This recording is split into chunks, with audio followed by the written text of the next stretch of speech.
मौले पढ़ो असां अली वलीउल्लाह भी तह ॾेखारिया असां वसी भी ॾेखारियो असां वली भी ॾेखारियो असां मनकुस मौला भी ॾेखारियो असां सभु कुझु हिकु मिनट मौली साहब जे मुताबिक़ मां वलीउल्लाह भी ॾेखारियो मां वसी भी ॾेखारियो मां खलीफत भी ॾेखारियो मां वसी भी ॾेखारियो सुन्नी शिया किताब ॾेखारियो उन खां बाद मोल सां बार शिया किताब में न आहे ही कुमी मौजूद आहे ही त असूल काफ़ी मौजूद आहे तफ़सीर जामी मौजूद आहे हर किताब में लिखियो आहे हर किताब में लिखियो आहे अली वलीउल्लाह शिया जे किताब में के रब चाहींदो त मन वॾेरा पई ठही वञे पई वॾेरा बि आहियूं अल्हम्दुलिल्लाह व सलामुन अला इबादिहि الذين اصطفى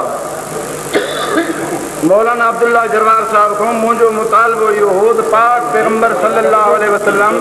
कई साहबी के मुसलमान शर्मतियो कलमो पढ़ायो हुजे ला इलाहा इल्लल्लाह मुहम्मदुर रसूलुल्लाह अली वलीउल्लाह इन्हनि लफ्ज़न सां मौलवी अब्दुल्ला जरवार साहब हिकड़ी रिवायत भी पेश न कई आहे शर्त ना ना बच्चो शर्त ना तारीख में शर्त तालिक वाली कोलो कलमा इताही कोलो में नहीं लगायो शर्त ना तारीख में शर्त तालिक वाली कोलो कलमा इताही कोलो में नहीं लगायो तारीख किथे मोहम्मद पढ़ाए किथे तारीख ना ये तारीख पई ॾिसो जो किथे आहे रसूल पढ़ाया इहो काथे आहे त शील किताबनि में हूंदो तारीख इहो काथे आहे मां तव्हांखे रिआयत ॾिनी आहे थोरो चुप कयो मां तव्हांखे इहा मौलवी साहब पाण छेड़छाड़ कई शियनि जी किताबनि में न करे त न फासे अल्हम्दुलिल्लाह कोई ॻाल्हि नाहे न फासे छेड़छाड़ कई शियनि ते बंदगी साईं अहिड़ो जनाईंदो हेलो साईं भली असांजा जॾहिं भाई कहाँ जाना दुश्मन जा हेलो नबी साहब के शिया कुतुब हूं पेश ना करना पर मां मौलाना के रियायत ॾिनी जॾहिं हाल सुनत काई रिवायत पेश न करे सघियो आहे त मां हिन खे रियायत ॾिनी आहे त भला शियनि जे किताबनि में कई जाइ ते नबी सल्लल्लाहु अलैहि वसल्लम खां या इमाम खां कई माण्हू खे ला इलाहा इल्लल्लाह मुहम्मद रसूलुल्लाह अल्लाह पढ़ण साबित करे ॾे मौलवी साहब काफ़ी कुलनि जी रिवायत पेश कई आहे सिफ़े नंबर 88 तां जुल्द अव्वल मजा जंहिंमें लिखियल आहे अशहदु अल्ला इलाहा इल्लल्लाह व अन्न मुहम्मदर रसूलुल्लाह व अन्न अलियन वसी रसूलुल्लाह सल्लल्लाहु अलैहि वसल्लम वल कय्यमु बादहु बिमा काम बिही रसूलुल्लाह सल्लल्लाहु अलैहि वसल्लम व अन्नकुम अल अइम्मतु सादिकुना व अन्नकल गल्फ मिन बादहिम लिखत में जेनी में अली वलीउल्लाह जो लफ्ज़ मौजूद हुजे अली जो नालो अली जिक्र अली कलमे में आहे अली वलीउल्लाह जो कलमे मौलवी साहब लिखियो आहे जेकॾहिं इहो लफ्ज़ इन सिफ़े 88 ते जुल्द अव्वल में मौजूद हुजे काफ़ी कुलनि में मुंहिंजी शिकस्त लेकिन मौजूद कोन्हे ॾिसो ॿी ॻाल्हि मौलवी साहब पेश कई आहे सिफ़े नंबर 440 तां उन जाइ अशहदु अल्ला इलाहा इल्लल्लाह सलासन अशहदु अन्न मुहम्मद रसूलुल्लाह सल्लल्लाहु अलैहि वसल्लम अशहदु अन्न अलियन अमीरुल मोमिनीन हक़्क़ा इन जाइ ते अशहदु अली अजी भाई विच में न ॻाल्हायो अशहदु अन्न अमीरुल मोमिनीन हक़्क़ा शियनि जे किताब में हूं मुंहिंजे लाइ दलील कोन्हे को लेकिन मां मौलवी साहब खे रिआयत कई मतां काथऊं भला ॾेखारे लेकिन मूंखे यकीन मुकमल थींदो वियो आहे त मौलवी साहब काई ॻाल्हि नथो ॾेखारे सघे मौलाना खे न लथी आहे जो हिन जाइ ते बि ॾिसो त अली वलीउल्लाह काथे मौजूदु कोन्हे अशहदु अन्न मुहम्मद रसूलुल्लाह सल्लल्लाहु अलैहि वसल्लम अशहदु अन्न अलियन अमीरुल मोमिनीन हक़्क़ा अशहदु अन्न साईं तो ये पढ़ो निकल में भी ला इलाहा इल्लल्लाह मुहम्मद रसूलुल्लाह अली अमीरुल मोमिनीन हक़्क़ा ये मशान ये पढ़ने जेको साबित आहे वो दावा नहीं जेको दावा है वो साबित नहीं साईं में न ॻाल्हायो पोपण में ॻाल्हाइजो जेको साबित आहे वो दावा नहीं जेका दावा है वो साबित नहीं इन खां बाद मौलवी साहब तफ़सीर कुम्मी पेश कई आहे साईं तव्हां चयो तफ़सीर कुम्मी मौलवी साहब पेश कई आहे जरा चाहिए कलमो आहे कोन जरा चाहिए ऐं मौलवी साहब तफ़सीर कुम्मी पेश कई आहे तफ़सीर कुम्मी में सिफ़े नंबर 154 तां पहिरीं रिवायत मौलवी साहब पेश कई आहे हदसना हुसैन बिन अली बिन ज़करिया हदसना हैसम बिन अब्दुल्लाह रुमानी हदसना अली बिन मूसा रज़ा अन अबी अन जद्दी मोहम्मद अली बिन हुसैन बिक़ौली फितरतल्लाह अल्लती फतरा अन्नास अलैहा क़ाल हुवा ला इलाहा इल्लल्लाह मुहम्मदुर रसूलुल्लाह अलियुन अमीरुल मोमिनीन वलिल्लाह इलाहुन तौहीद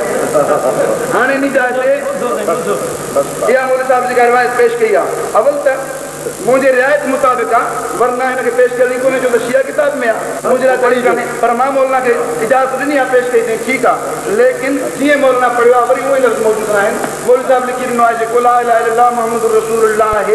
अलीयुन वलीउल्लाह और हिन जाए ते जेको आहे उन में अमीरुल मोमिनीन जो लफ़्ज़ मौजूद आहे जे सही समझना त पढ़ना पर जे सही नथा समझन त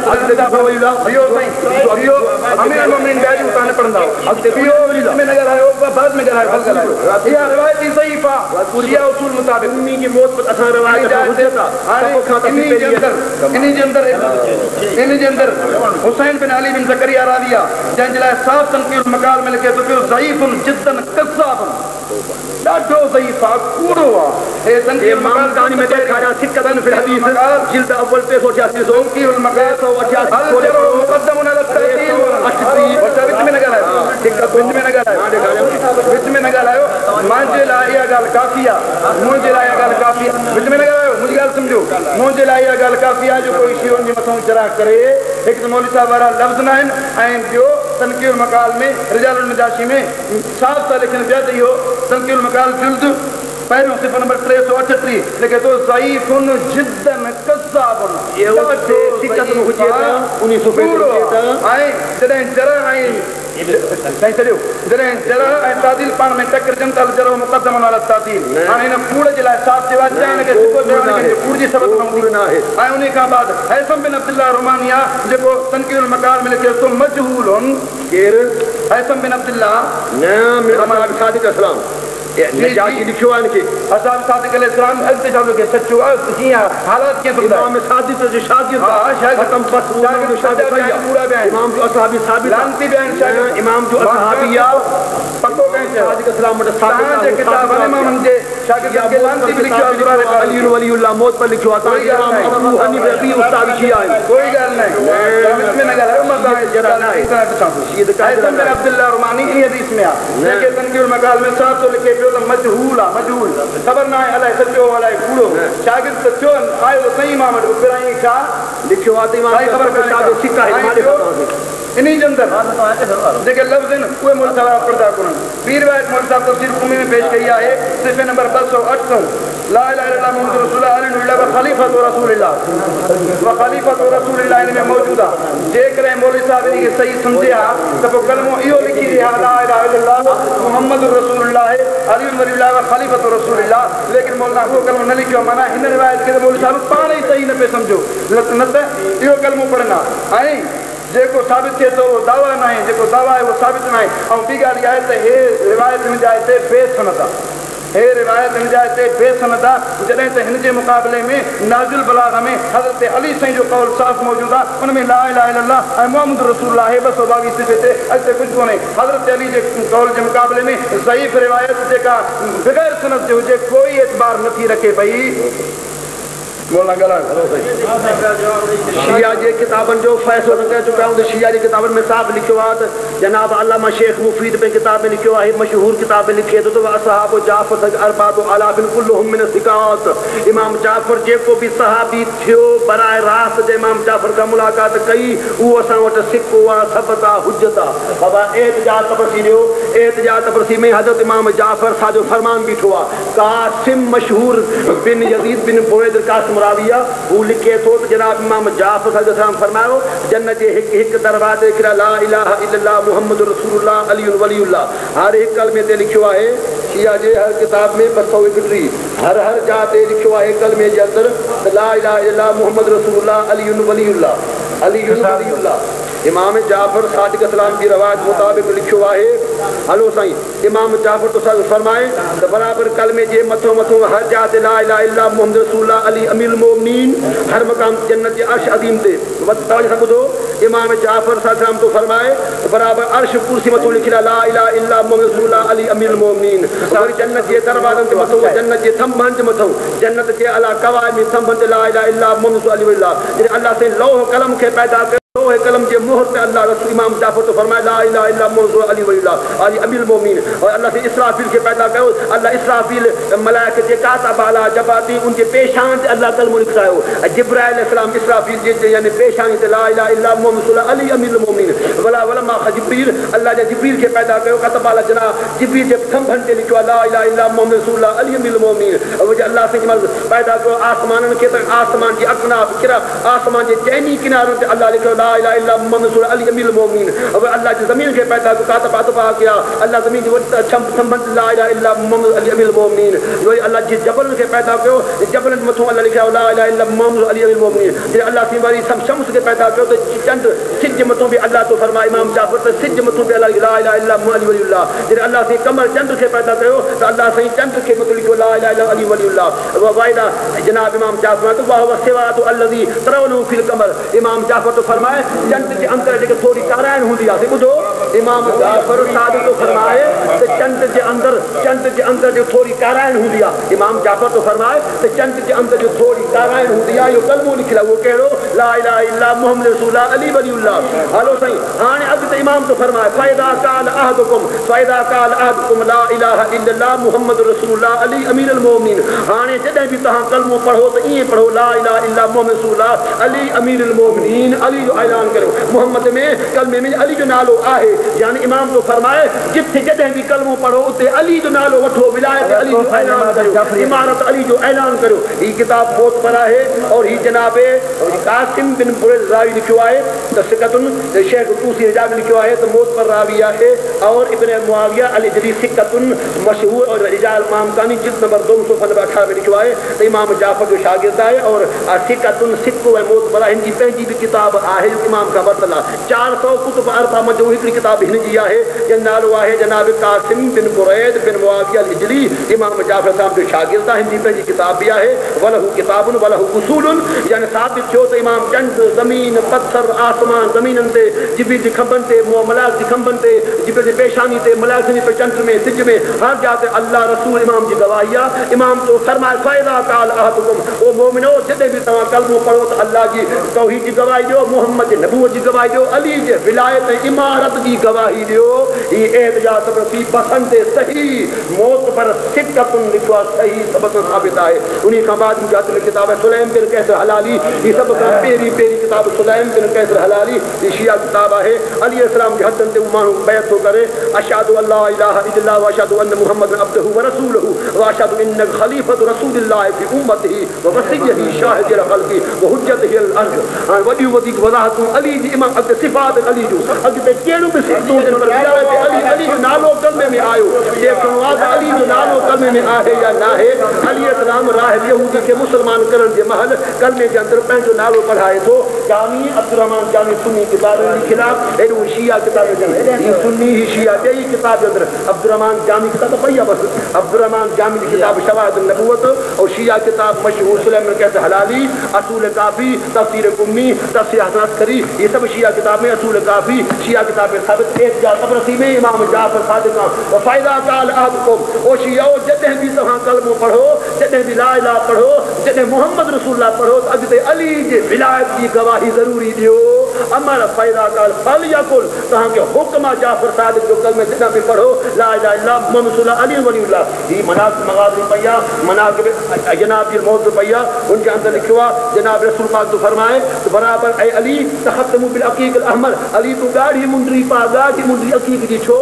इन्नहु अव्वल हुजन अक़र्र बि वहदानियत व रिसालत व विलायत अली ए अली तू इहा मुंडरी गाढ़ी पा छो त ही अहिड़ो पाक पत्थर आहे जो सभ खां पहिरीं पत्थरनि जे जिन्स मझूं पहिरीं ख़ुदा जी वहदान जी गवाही ॾिनई मोहम्मद जे नबूवत जी गवाही ॾिनई ऐं अली जे विलायत जी गवाही ॾिनई। तंहिंजे करे हर शियो मूं अक़ीक़ पाए जो इहो पत्थर मोमिन आहे। ही शिया सुन्नी ॿिनि किताब में साबित आहे रसूल पाक जन्नत जे दरवाज़नि ते जन्नत जे सुन्नी शिया किताब हर में साबित आहे रसूल पाक भई पढ़ियो त रसूल मेराज खां वादो खणी अची उम्मत खे ॿुधायई रसूल फ़ख़ुज़ूहु अल्लाह तो फरमाए जेको तव्हांखे मोहम्मद ॾे वठो मोहम्मद कलमे त ॾे मां जन्नत ॾिसी आऊं जन्नत जे दरवाज़े जिब्रील मलाइक अर्श समझ जबल कमर हर जे मथां ला इलाहा इल्ला मुहम्मद रसूल अली वलीउल्लाह। शिया किताब में साबित आहे आल सुन्नत जे 20 किताबनि जा मां हवाला ॾेई चुको आहियां। फराइज़ समताइन में चिट्टो लिखियो आहे त हर जन्नत जे दरवाज़े ला इलाहा इल्ला मुहम्मद रसूल अली वलीउल्लाह। शर्त बि इहो आहे पहिरियों त सुन्नी किताब में साबित थी चुको आहे ला इलाहा 8 दरवाज़े ते ला इलाहा इल्ला मुहम्मद रसूल अली वलीउल्लाह 8 दरवाज़नि ते साबित आहे। मोहम्मद साहिब जो पंहिंजो वाइदो आहे त मूंखे फराइज़ समताइन में ॾेखारे वञे अली वलीउल्लाह मां शियो थियुमि बसि मां ऐलान कयो इहो मोल साहब जो वातो आहे जेको टेप में भरियल आहे त फ़राइज़ सम्झण में ॾेखारे उहा किताब मां हथ में खणी वेठो आहियां मां उहा किताब मोल साहब जे मुताबिक़ मां ॾेखारी बि सही मोल साहब पढ़ियो बि सही वरी न थी वियो कि मां सिर्फ़ु कोन जो सिर्फ़ु छा हूंदो आहे भई कलमो जेतिरो लिखियल आहे मोहम्मद पढ़ियो आहे तूं त एतिरो पढ़ पोइ अॻु तुंहिंजी मर्ज़ी आहे तूं पढ़ न पढ़ उहो कलमो थोरी आहे उहो त नसीहत लिखी पई नसीहत त हुजो मोमिन हुजे छा लिखियो आहे अॻिते त मोमिन हुजे नियत ख़ालिस हुजेसि कूड़ न ॻाए उहो त सिफ़ात मोमिन आहे उहे त सिफ़ात मोमिन त अहिड़ो सिफ़ात वारो मोमिन हुजे कूड़ न ॻाईंदो हुजे ख़यानत न कंदो हुजे भलोकार हुजे इहो त कोन्हे कलमे जे अंदरि कलमे खां ॿाहिरि आहे कलमे खां ॿाहिरि लिखियलु आहे कलमो जेतिरो हुयो 8 दरबारनि ते जेतिरो कलमो हो ओतिरो अलॻि लिखियो आहे 8 दरबारनि ते सिर्फ़ु कलमे जो मतन हुयो न ला इलाहा इल्ला मुहम्मद रसूलुल्लाह अली वलीउल्लाह फातिमा रहमतुल्लाह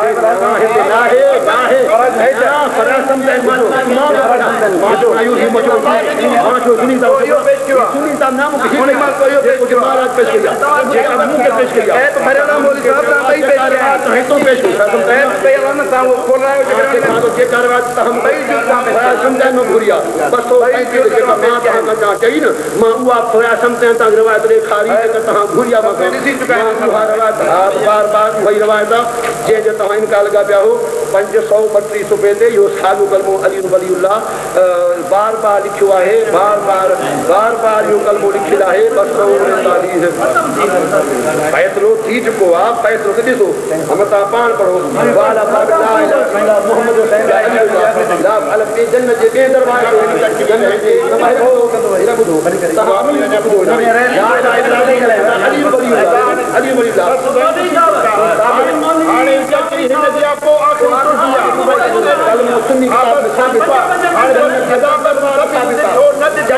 हर हिकु दरवाज़े ते 8 दरवाज़े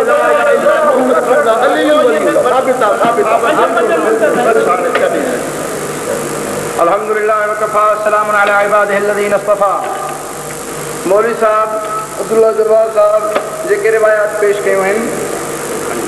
शिया या सुन्नी कुतुब में जा हिकिड़े में भी ला इलाहा इल्लल्लाह मुहम्मद रसूलुल्लाह अली वलीउल्लाह साबित कोन्हे जो कहीं इमाम पढ़ायो हुजे काथे अमीरुल मोमिनीन आका तई वसी आहे ये शइ न किताब सां हुजत न आहे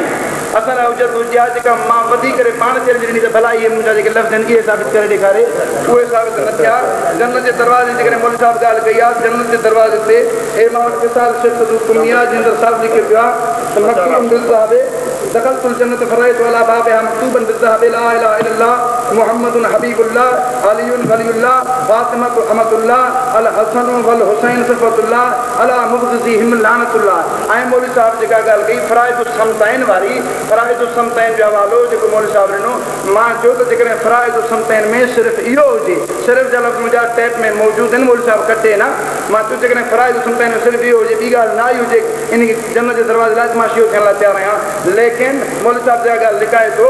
जुल्द सानी में साफ़ हिन किताब मौजूदा मां ॾेखारे चुको आहियां त अली वलीउल्लाह सिर्फ़ु मौजूदु न आहे बल्कि मुहम्मद रसूलुल्लाह न मुहम्मदुन हबीबुल्लाह आहे कलमे में उहो ई पढ़नि ऐं अॻिते आहे अल हसन वल हुसैन सिफ़तुल्लाह आहे फातिमतु अमतुल्लाह आहे अला मुबग़िज़िहिम लानतुल्लाह आहे इहो कलमो पढ़नि कोन था जेको पढ़ियूं थो साबित न आहे जेको साबित आहे पढ़ियूं कोन बाक़ी मौलवी साहब जेका एहतिजाज ते बर्फ़ी वारी ॻाल्हि थो करे सही समुदाय सही आहे सही उहा जुदा ॻाल्हि ओड़े मां कोन थो वञा शीअनि जा किताब आहिनि पर जेका ॻाल्हि लिखियलु आहे उहा बि मूंखे नुक़सानु नथी ॾिए छो त उन में लिखियलु आहे त ला इलाहा इल्लल्लाह मुहम्मद रसूलुल्लाह पढ़ो त कॾहिं अली जी इमारत जी गवाही ॾींदा कयो जॾहिं अमीरुल मोमिनीन चवंदा कयो ऐं अली वलीउल्लाह कोन्हे वरी उते बि वलीउल्लाह ॿी चीज़ आहे ऐं वली जी माना हिते जेका इमरत था कनि पिया इमारत माना अमीर हुजणु इहा माना त चवंदी कोन वलीउल्लाह माना अलाह जो अमीर अलाह मामूर थिए इहा ॻाल्हि त सवाल ई पैदा न थिए सही थी सघे जेका ॻाल्हि सही थी सघंदी उहा साबित कान्हे जेका साबित आहे त दावा न आहे बहरहाल हिकु बि ॻाल्हि मौलवी साहब पेश न करे सघियो आहे हिन महिल ताईं जो कहीं खे बि अलाह जे नबी ला इलाहा इल्लल्लाह मुहम्मद रसूलुल्लाह अली वलीउल्लाह कलमो पढ़ायो हुजे ऐं मां इहो कलमो ॿुधायो हुजे जेके पढ़े थो उहे इहे लफ़्ज़ न आहिनि जेके मौलवी साहब लिखी ॾिना आहिनि जेके हिन वक़्तु लिखियत में साफ़ हिन जाइ ते मौजूदु आहिनि मौलाना जी सही मौजूदु आहे ला इलाहा इल्लल्लाह मुहम्मद रसूलुल्लाह अली वलीउल्लाह इमाम पढ़ायो हुजे कोन्हे बाक़ी जन्नत जे दर ते लिखियलु आहे उहे त मां अर्ज़ु करे चुकुमि मौलवी साहब हिन महिल ताईं मूंखे कोई जवाबु न ॾिनो आहे त नबी साईं जी मोहर नबूअत ते कलमो अधूरो या पूरो हिन महिल ताईं मौलवी साहब कोई जवाबु न ॾिनो आहे ऐं मौलवी साहब चयो त मके में नबी अलैहिस्सलाम ला इलाहा इल्लल्लाह मुहम्मद रसूलुल्लाह बि पूरो न पढ़ायो हो त मूंखे यादि आयल आहे न आहे त मके में नबी साईं जन ला इलाहा इल्लल्लाह मुहम्मद रसूलुल्लाह बि पूरो न पढ़ायो मौलाना पंहिंजा किताब न ॾिठाइण लाइ छा बीबी ख़दीजा साईं खे नबी साईं पहिरियों पहिरियों कलमो था पढ़ाइनि पिया त हयातुल क़ुलूब जे अंदरि साफ़ थो लिखे पियो बाक़र मजलिसी देखो ला इलाहा इल्लल्लाह मुहम्मद रसूलुल्लाह ला इलाहा इल्लल्लाह मुहम्मद रसूलुल्लाह जेकॾहिं सिर्फ़ु ला इलाहा इल्लल्लाह थी सघे थो हिन वक़्तु मौजूदु आहिनि मुंहिंजे साम्हूं किताब जो मां तुंहिंजे किताबनि में बि ॾेखारियां त सिर्फ़ु ला इलाहा इल्लल्लाह रिवायत जे अंदरि आहे जंहिं मां इख़्तिसार मुराद आहे उनखे का ॻाल्हि न आहे जॾहिं टिनि आयतुनि में तस्मीम मौजूदु आहे जीअं बुखारी शरीफ़ जे अंदरि अचे थो उमिरतु नुक़ातिल अन्नास हत्ता यशहदू अल्ला इलाहा इल्लल्लाह व अन्न मुहम्मदर रसूलुल्लाह ऐं इब्न माजा में जुल्द अव्वल में सिर्फ़ 7 से 8 ते साफ़ थो अचे पियो नबी अलैहिस्सलाम जो कलमो जेको पढ़ायो आहे उन में ला इलाहा इल्लल्लाह मुहम्मद रसूलुल्लाह आहे अॻिते कोन्हे को ऐं शिया कुतुब मंझूं मां अर्ज़ु करे चुकुमि त नबी पाक अलैहिस्सलाम जी मोहर नबूवत ते कलमो ला इलाहा इल्लल्लाह मुहम्मदुर रसूलुल्लाह ऐं अर्श अज़ीम ते कलमो ला इलाहा इल्लल्लाह मुहम्मद रसूलुल्लाह कलमे खुदा सब खां अव्वल लिखियो ला इलाहा इल्लल्लाह मुहम्मद रसूलुल्लाह नबी साईं जी मुंदरी ते कलमो ला इलाहा इल्लल्लाह मुहम्मद रसूलुल्लाह मलाइकनि जे नूरानी कंदीरनि ते लिखियल ला इलाहा इल्लल्लाह मुहम्मद रसूलुल्लाह हयातुल क़ुलूब जुल्द ॿियो सिफ़ो 58 ऐं नबी पाक अलैहिस्सलाम जे विलादत वारी रात पाक पैगंबर जे विलादत वारी रात मलाइक लथा काब नबी पाक अलैहिस्सलाम जन अञा बतन मादर में त मलाइक लई आया आहिनि हयातुल क़ुलूब में लिखे थो काबतुल्लाह वटि मलाइक आया जेको झंडो हुयो जुल्द ॿिए सिफ़े 59 त उन झंडे ते लिखियल ला इलाहा इल्लल्लाह मुहम्मदुर रसूलुल्लाह पाक साईं शियन जो किताब आहे हयातुल क़ुलूब जुल्द ॿियो सिफ़े 59 ऐं नबी सल्लल्लाहु अलैहि वसल्लम जे मथां छांव लाइक़ टकर हमेशह जेको हूंदो हो हयातुल क़ुलूब जुल्द ॿिए सिफ़े 185 ते लिखे थो पियो ला इलाहा इल्लल्लाह मुहम्मदुर रसूलुल्लाह जे ॿिया लफ़्ज़ बि हुजनि लेकिन अली वलीउल्लाह हुते बि मौजूदु कोन्हे को ऐं बैतुल मक़दिस जे पथर ते लिखियल हुयो नबी अलैहिस्सलाम मेराज ते विया हुते जंहिं पथर सां सुवारी बदन था हुन ते लिखियल ला इलाहा इल्लल्लाह मुहम्मदुर रसूलुल्लाह जे कंहिं बि किताब में ॿी ज़्यादती हुजे त अली वलीउल्लाह न हूंदी मां जेका चैलेंज ॾिनी त मौलाना पंहिंजे किताबनि मां बि कंहिं में असां अली वलीउल्लाह साबित करे कोन करे सघंदो अल्हम्दुलिल्लाह हिन महिल ताईं मौलाना न कयो आहे हालांकि इहा मुंहिंजी मौलाना साहिब खे रिआयत हुई ऐं लिवाल हम्द ते कलमो लिखनि था ला इलाहा इल्लल्लाह मुहम्मदुर रसूलुल्लाह हज़रत अली क़यामत में बि पढ़ंदो ला इलाहा इल्लल्लाह मुहम्मदुर रसूलुल्लाह तफ़सीर कुमी जुल्द ॿिए सिफ़े 40 ते लिखियल आहे त हज़रत ख़ज़र अलैहिस्सलातु वस्सलाम वारो जेको वाक़ियो आहे जंहिंमें यतीमनि जो माल जेको बिस जे हितां पूरल हुयो उहा सोने जी तख़्ती हुई जंहिं ते लिखियल हुयो ला इलाहा इल्लल्लाह मुहम्मदुर रसूलुल्लाह हज़रत आदम अलैहिस्सलाम जी मुंदरी ते कलमो आहे ला इलाहा इल्लल्लाह मुहम्मदुर रसूलुल्लाह हयातुल क़ुलूब लिखियो जिल्द पहिरियों सिफ़ो 31 काफ़ी जुल्द 6 सिफ़ो 474 ख़िसाल शेख सदूक़ कुमी जुल्द पहिरियों सिफ़ो 297 त नबी पाक अलैहिस्सलातु वस्सलाम नबी आदम अलैहिस्सलाम जी मुंदरी ते कलमो ला इलाहा इल्लल्लाह मुहम्मदुर रसूलुल्लाह ऐं नबी पाक अलैहिस्सलातु वस्सलाम जन जे मुंदरी ते ख़िसाल शेख सदूक़ में बि कलमो आहे सिफ़े नंबर 98 ते जुल्द अव्वल में ला इलाहा इल्लल्लाह मुहम्मदुर रसूलुल्लाह ऐं हिकिड़ी ख़ासि ॻाल्हि त पाक पैगंबर सल्लल्लाहु अलैहि वसल्लम जन फरमायो पाक पैगंबर सल्लल्लाहु अलैहि वसल्लम जन फरमायो त तव्हां अरबउन मन कुन्न फीह कान फी नूरिल्लाहिल आज़म अल्लाह जे वॾे नूर में जाइ मिलण जे लाइ कलमो आहे ला इलाहा इल्लल्लाह मुहम्मदुर रसूलुल्लाह हे तर्जुमे मक़बूल सिफ़ो नंबर 45 ऐं मल्ला अज़रुल फ़क़ी सिफ़ो नंबर 111 ऐं ख़िसाल शेख सदूक़ कुमी सिफ़ो नंबर 210 अल्लाह जे नूर में जाइ मिलंदी उन्हनि खे जन जो कलमो इहो आहे ला इलाहा इल्लल्लाह मुहम्मदुर रसूलुल्लाह पाक पैगंबर सल्लल्लाहु अलैहि वसल्लम फरमायो अल्लाह तआला सां राज़ी थींदो जॾहिं तव्हां इहो कलमो पढ़ंदो ला इलाहा इल्लल्लाह हुजे जंहिंमें ऐं मुहम्मदुर रसूलुल्लाह फ़ज़लुल ख़िताब किरमानी वारो सिफ़ो नंबर 359 ख़िसाल शेख सदूक़ कुमी सिफ़ो नंबर 238 ऐं नबी पाक सल्लल्लाहु अलैहि वसल्लम जन पाण तबलीग जे कलमे जी फरमाई आहे उहो कलमो ला इलाहा इल्लल्लाह मुहम्मदुर रसूलुल्लाह आहे ऐं हिकिड़ो हवालो सिर्फ़ु मां ॿुधाइणु चाहियां थो त हे चवनि था मोमिन ऐं मुस्लिम आहे मोमिन न आहे उहो इस्लाम आहे ईमान आहे काफ़ी जे अंदरि साफ़ मौजूदु आहे अल ईमान शहादत ला इलाहा इल्लल्लाह अन्न मुहम्मदुर रसूलुल्लाह ईमान इहो आहे ला इलाहा इल्लल्लाह ऐं मुहम्मदुर रसूलुल्लाह जी शाहिदी सही रिवायत सां काफ़ी कुल इन जी किताब मौजूदु ख़िसाल शेख सदूक़ कुमी आहे जंहिंजे अंदरि साफ़ हज़रत इमाम मोहम्मद बाक़र जो फरमान आहे जेको माण्हू ला इलाहा इल्लल्लाह मुहम्मदुर रसूलुल्लाह पढ़े थो उहो मुस्लमान आहे ऐं फरमाइनि था जेको माण्हू ला इलाहा इल्लल्लाह मुहम्मदुर रसूलुल्लाह पढ़े थो कबीरा गुनाहनि खां बचे थो उहो माण्हू मोमिन आहे मोमिन लाइ बि इहो कलमो काफ़ी आहे मुस्लिम लाइ बि इहो कलमो काफ़ी आहे इस्लाम बि इहो ई कलमो आहे ईमान बि इहो ई कलमो आहे इस्लाम जे लाइ ईमान जे लाइ मोमिन बणजण लाइ मुस्लिम बणजण लाइ ॿियो को कलमो न अल्लाह जे नबी सेखारियो न अइम्मा सेखारियो इन सुननि जे किताबनि में आहे, इन शीयनि जे किताबनि में आहे। बाक़ी नबी पाक अलैहिस्सलातु वस्सलाम जिन जे सहाबा जी मोहब्बत रखण उहा हर मुस्लमान जे मथां लाज़िम आहे। जीअं ॿिया फ़राइज़ आहिनि, मिसाल निमाज़ जे फ़र्ज़े जो मुनकर थींदो काफ़िर थींदो, लेकिन उहो क़ल्ब में न मिलाइबो। फ़र्ज़े जो मुनकर थींदो काफ़िर थींदो, क़ल्ब में न मिलाइबो। मोहब्बत दिल में अली साईं जी चीज़ ज़िक्र आहे, लेकिन क़ल्ब में मिलाइण कंहिं किताब आले सुन्नत जे मंझों बि मौलवी साहिब इन मथां साबित न करे सघियो, पर मां रिआयत ॾिनी मां त शीयनि जी किताब में साबित न करे सघियो। वाखिरु दअवाना अल्हम्दुलिल्लाहि रब्बिल आलमीन। बिस्मिल्लाहिर रहमानिर रहीम, अल्हम्दुलिल्लाहि रब्बिल आलमीन, वस्सलातु वला सलामु अला सय्यिदिना नौ कोई प्रश्न कंदो लिखियल आहे। मौलवी साहब जामरी साहब शिया किताब में इन अल-ख़िसाल में अमीरुल मोमिनीन जो कलमो आऊं ॾेखारियां। इन असूल काफ़ी सागी में जंहिं सुबह तां पढ़े थो ॿिए सुबह तां अली इस्लाम जो विलायत में नालो मां ॾेखारियां। हर शिया जिथों हालात उन कलमे में इख़्तिसार मौजूद आहे। जीअं सही बुखारी में आहे त मन क़ाल ला इलाहा इल्लल्लाह दख़लल जन्नह,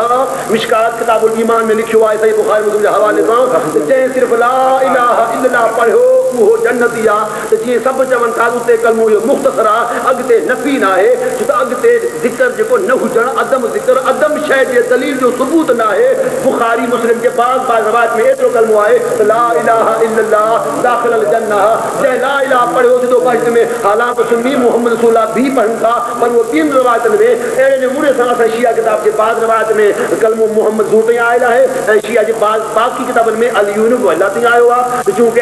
अल ख़बर सिकत ज़ातुल सहीयुन त मज़ीद को रवायत जी सिकत सही आहे। शिया जे हर किताब में कलमे में जिथे मुर्सा पढ़ियो आहे मल्ला यादुल फ़क़ीर में आऊं ॾेखारियां त किताबुल इहयाल अमवात में त मरण जे टाइम ते जिल्द नंबर अव्वल मां ॾेखारां त पंहिंजे क़ब्र जे मयतनि खे तलक़ीन कीअं ॾींदो, यानी कि मल्ला यादुल फ़क़ीर में किताब इहयाल अमवात में लिखियो आहे। इमाम जाफ़र फरमाए त तव्हां मरण जे महिल पंहिंजे मौता खे तलक़ीन में कीअं पढ़ंदो, लिखियो आहे जेकॾहिं हीअ चवनि हा शिया किताब त मां उहा खणी किताब भैया घर